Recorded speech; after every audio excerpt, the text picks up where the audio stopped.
Welcome to It's All Your Fault on True Story FM, the one and only podcast dedicated to helping you identify and deal with the most challenging human interactions, those with folks who may have a high conflict personality.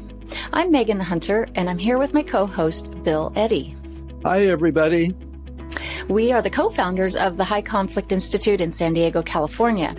In this episode today, we are focusing on part 2 of high conflict situations at work and how this new certification program that we've just released might help people who are in situations like this in the workplace. But I want to give you a couple of notes first. Number one, if you have a question about high conflict situations or a person, send them to podcast@highconflictinstitute.com, or on our website, you can submit them at highconflictinstitute.com/podcast. You can find all the show notes and links there as well.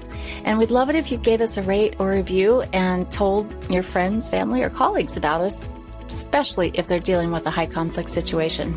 We'd be very grateful. Now, let's talk high conflict. Last week, we introduced our high conflict certification course that we've just released, which anyone can take. You know, we like it even better when whole organizations take the course so that everyone's sort of on the same page and understanding how to handle high conflict situations, how to handle a person who may have a high conflict personality, to just keep the workplace calm and focus on the work instead of dealing with personnel issues, right? High conflict situations are a major time drain for human resources, for management, and can be devastating and really impactful on employees that are dealing with it. So, bottom line, it's a disruptor in not a good way. So, this certification course is a disruptor, I guess, in a good way, because it disrupts the high conflict situation and can turn it around. We thought we'd start this week with one of your listener questions. So thank you for submitting these. So many have come in and they're just fantastic. We'll start with this workplace situation and then kind of wrap up into it how, getting certified in high conflict could be helpful in an organization. This one has to do with healthcare. So here we go, Bill. You ready for this? Yes, I am. And I used to work in healthcare, so that's very familiar type situation. Excellent. Okay. So here we go. While it has been very useful for me in dealing with high conflict personalities and situations, I have also seen the BIFF response being misused as a way of avoiding criticism and change. I have seen this in the workplace here in the country where I live. I worked as a nurse at a hospital ward with a toxic culture. Staff routinely talked badly about patients, going so far as to wishing them dead. That's really, that's extreme, right? Yeah, but not rare. Not rare, unfortunately. The group functioned like a cult with an authoritarian leader who yelled and used threats, and had a lot of close followers who enforced the leader's rules and provided a lot of stress and pressure. People who spoke out were shunned and or scapegoated. When I, naive as I was, complained about the culture, the leader began obstructing my work through her followers. I guess we'd call those negative advocates, right, Bill? Yes. I double-checked everything, and thanks to that, I noticed several times that nurse assistants did not provide me with vital information about patients that they were obligated to report to me. Patient safety was undermined, so I reported this to management. They must have learned about high conflict people and BIFF responses, because I received a brief, informative, friendly, and firm response, but without them listening to the complaints. I was treated like I was the HCP, the high conflict person, for complaining. I continued to present facts about patient safety and culture. Then one human resources specialist asked, as Bill Eddy has suggested, "So what is your proposal?" And I answered that I proposed that I change wards and that they investigate patient safety. Her response was, quote, "Well, you can't change wards and there is no problem. Goodbye," end quote. Later on, that ward was closed because when I left the cultic bubble, the bubble sort of burst and several other nurses left too.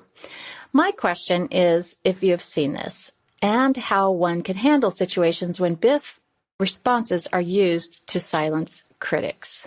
So I can just imagine your brain going through this bill going, think, think, think, think, think. So what do you have? What do you have for us? First of all, I want to say this is not a rare occurrence, but it's also not most cases. So I want to make sure people know healthcare has been really dedicated in many ways the last 10, 15 years to handling conflicts well and to trying to weed out or at least restrain high conflict personalities in healthcare. Now, a lot of people think, well, doctors are high conflict people. And I'd like to say some of them definitely are. And there's actually a name for that, disruptive physicians. And so HCPs in healthcare are often called disruptive physicians.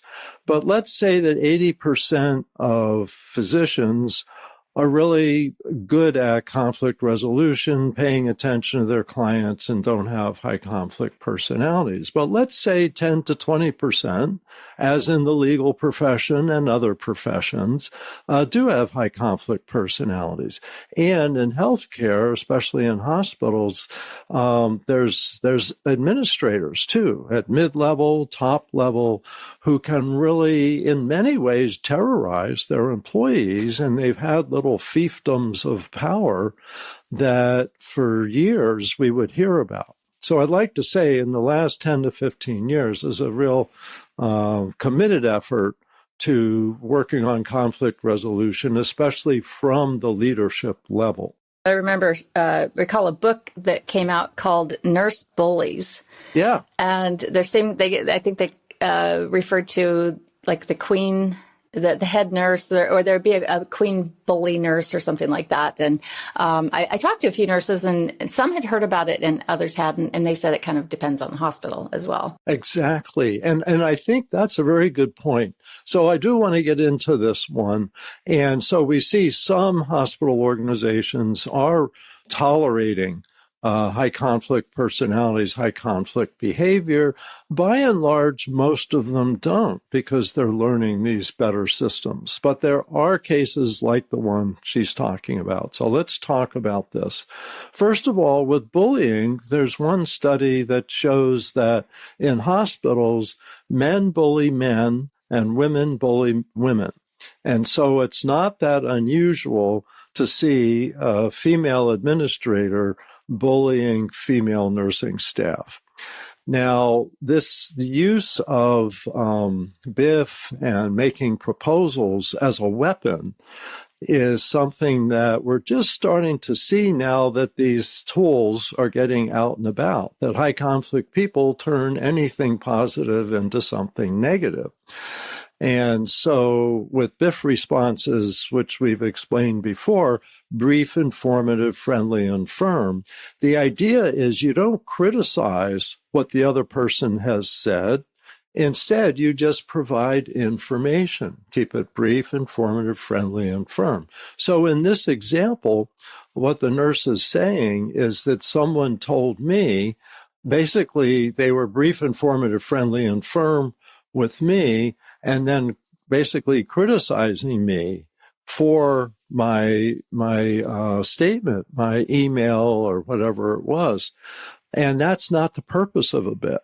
The purpose is to give new information so you don't feed the conflict and keep it focused on problem solving. Also, so what is your proposal?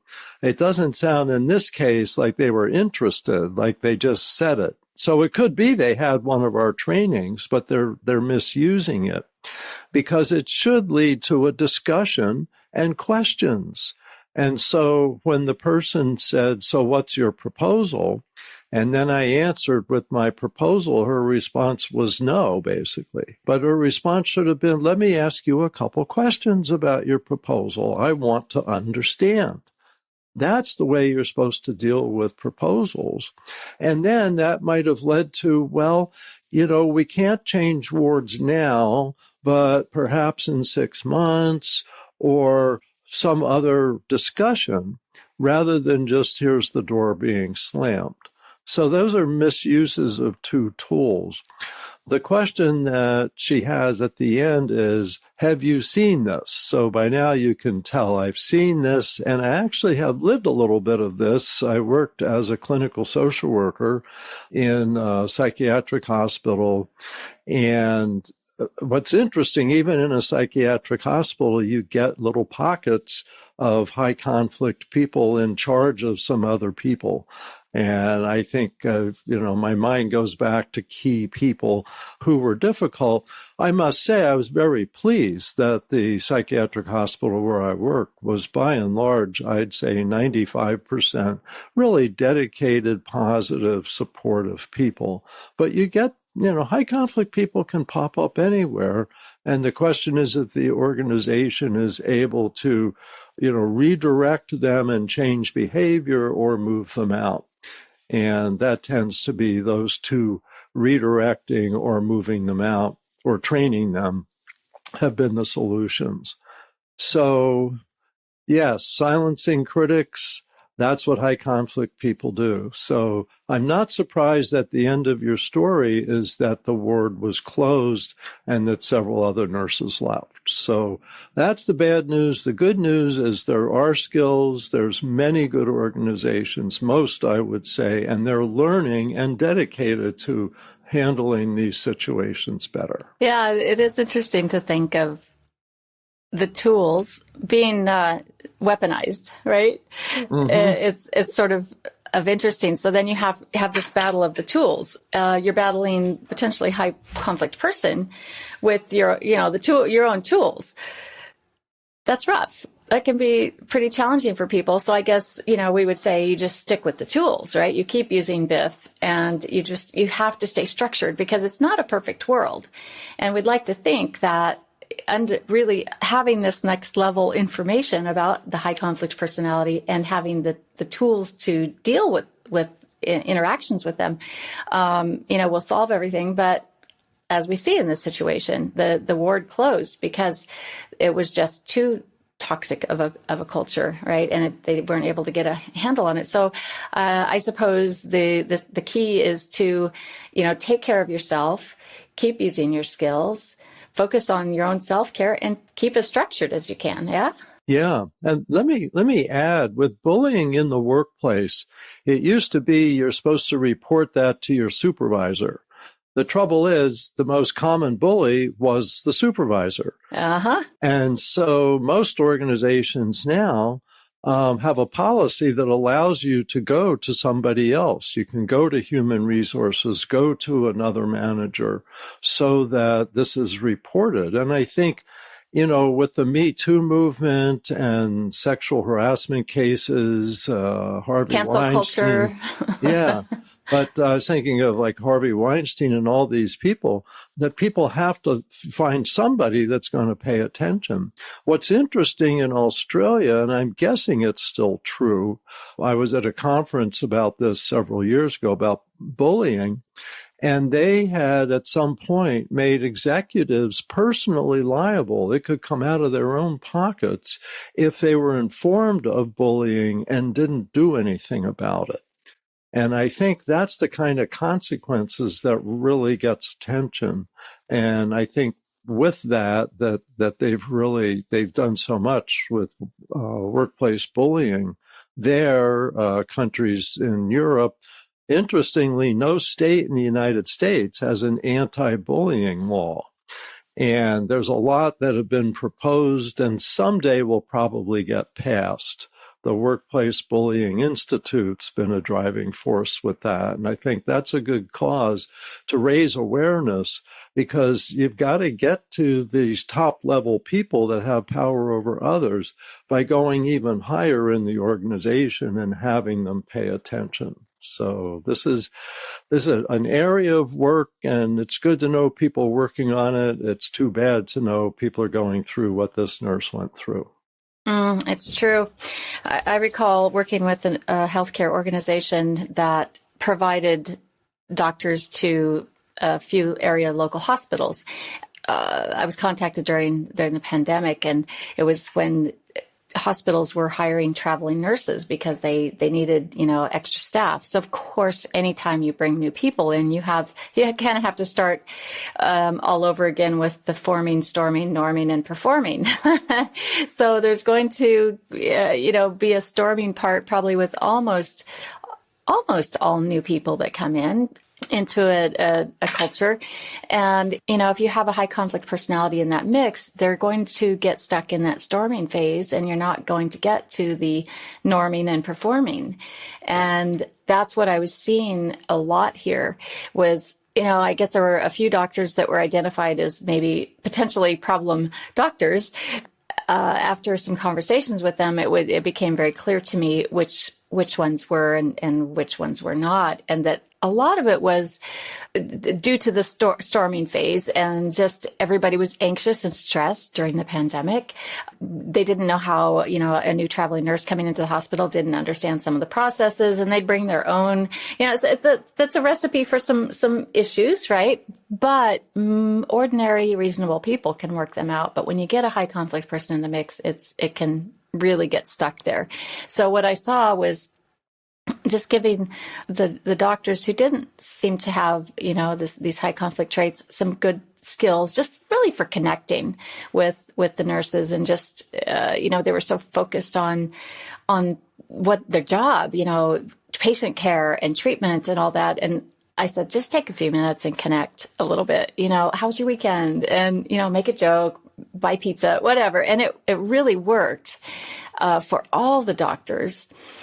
But those who might have been more on the high conflict side would quickly revert back, right, to the way they've been.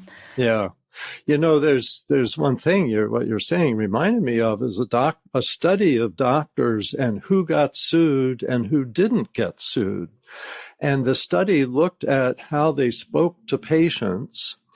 And in the middle of the study, they garbled the speech of the doctors, so you couldn't tell the words they were saying. And what they found is the tone of voice was the key thing. And doctors with an empathetic tone of voice, a patient tone of voice, versus doctors with a domineering tone of voice, that the domineering tone of voice doctors were the ones getting sued. And the empathetic tone of voice, the patient tone of voice doctors were the ones who weren't getting sued, because it isn't like every doctor gets sued once. It's some doctors get sued 10 times and some doctors might not get sued at all. However, I might add, depends on which area of medicine you're in, because some doctors get sued just because, like, obstetrics is an area where people are very upset if you lose their child and their maybe only child. And so those doctors have dealt with a lot of lawsuits. But in general, what they found is the tone of voice for doctors really can make a huge difference. And that can be taught. But as you said, if it's not practiced, people can relapse into their old domineering tone of voice.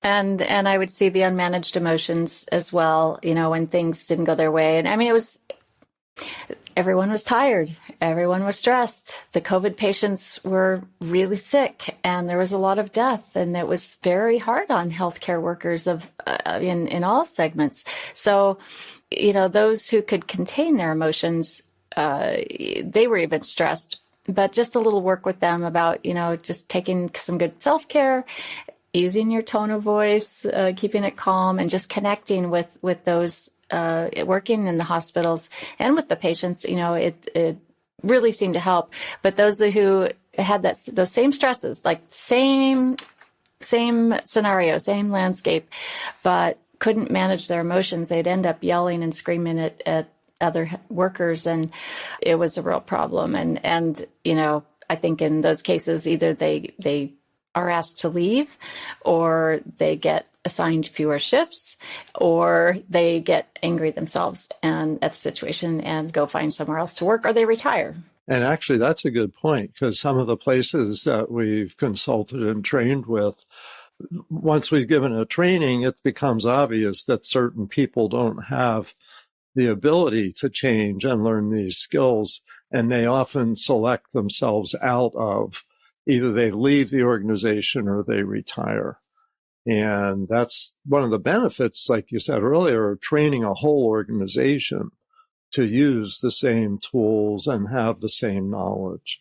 And I think of times when I've given trainings, people have said, so-and-so here has been a very difficult person and they just went through your training. It'll be interesting to see if they use these skills.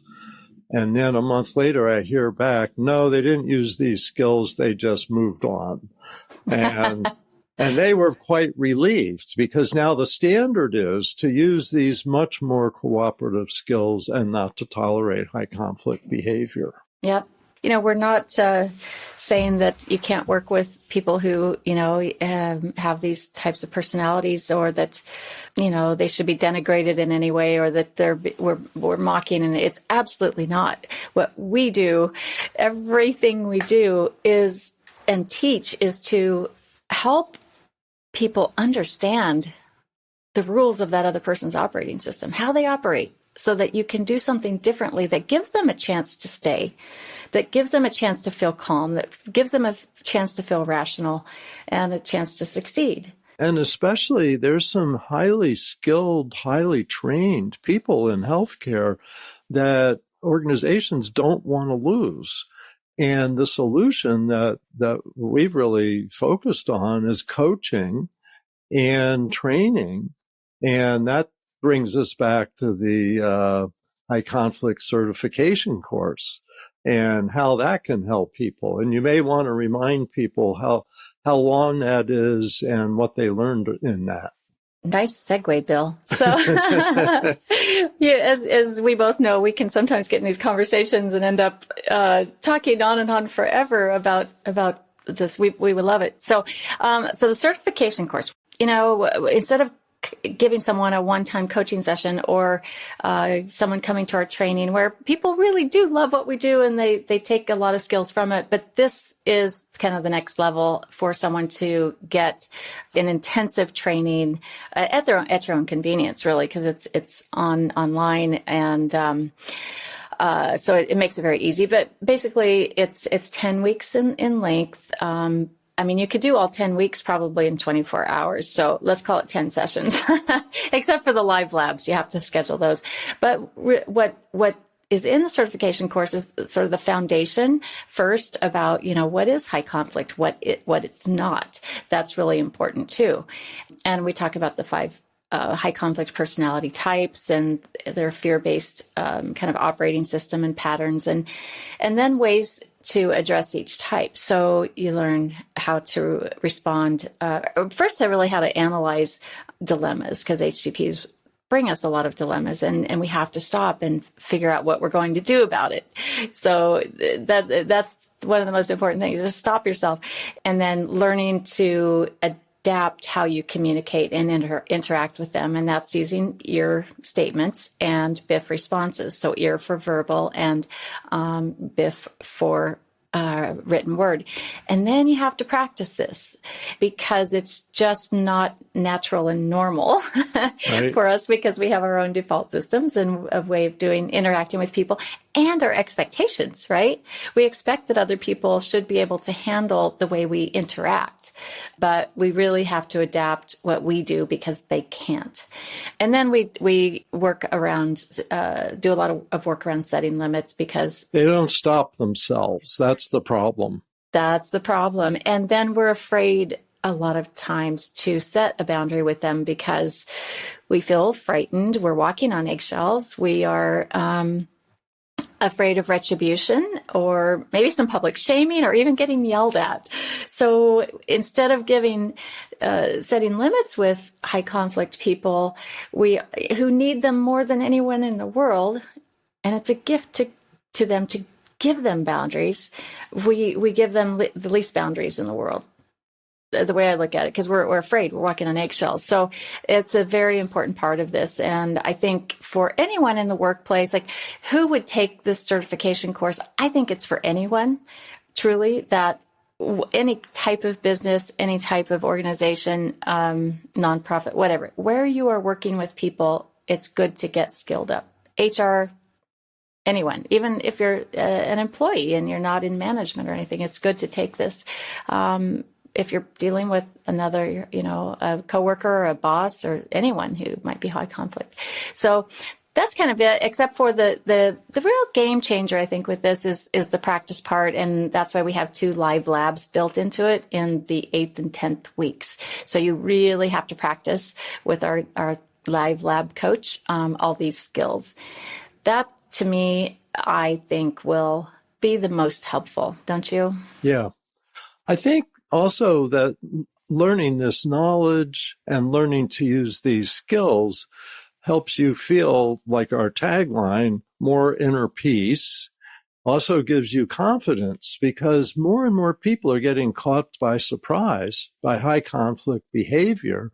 And they go, what is this? I never confronted this before. Now I have this person I have like a stalker. And people go, every time I go to work, I dread it because there's this one person. And since I think it's 2008, people reported that it was other workers or other people was their biggest problem in the workplace. It used to be workload or pay or something. It became other people about the time we started High Conflict Institute. And I believe that still other people is the biggest problem people report in the workplace. But another thing I wanted to add is I think it builds compassion for high conflict people, because once they gain the knowledge that we provide, they realize they really can't stop themselves, that it's in a lack of certain wiring in the brain, in a sense, and that they lack this self-awareness, they lack this change, and that what people do to try to get them to change, yelling or crying or persuading, just doesn't work. But these other tools help you manage the relationship. And by realizing that this is personality based, that it's part of who they are and probably part of who they've been since early childhood. Some people are born with these characteristics. Some learn them from abuse in childhood. Some are heavily indulged in childhood and get away with stuff like this. And we're not in control of our childhood. And so by the time people are adults, they're the accumulation of these experiences and they can't see it. And that's why we have to learn how to manage them. And we have to do a little more work on the relationship because they can't. And so by and large, especially if a whole team has these skills, you can really get the best out of your high conflict coworkers and really rein in the worst. So I think that's where this can really be helpful. I love that. You know what, Bill? I have never heard you say that phrase before, that we didn't have control over our childhoods. That's so interesting. Yeah, I've been thinking a lot about that lately. Yeah, that's what we're seeing is people who they arrived at 20 years old and this is who they are. You could look at this as you wait until you have a high conflict situation and then, I need to do something about it, right? Okay, I'm going to take that certification course they were talking about. Or I think maybe in the era we're in, where a lot of organizations are becoming more proactive, this is how you can be more proactive, right? Get your whole organization on board to, and I know some bigger companies do have, do some things like this where they have communication policies and such, but this is kind of a little bit different where, how to, identify these situations, these people in advance and how to handle them. I really think every company, every organization should get skilled up. So we do have enterprise solutions. So if any organizations want to do the whole thing. So I think that wraps it up, and we'll put a link to that course, the certification course in the show notes, along with a few articles and some other information. And also want to let our listeners know that Bill is currently working on a certification course for legal professionals. So lawyers will be able to take a certification course, and it's going to be amazing. So that's coming out in a couple months.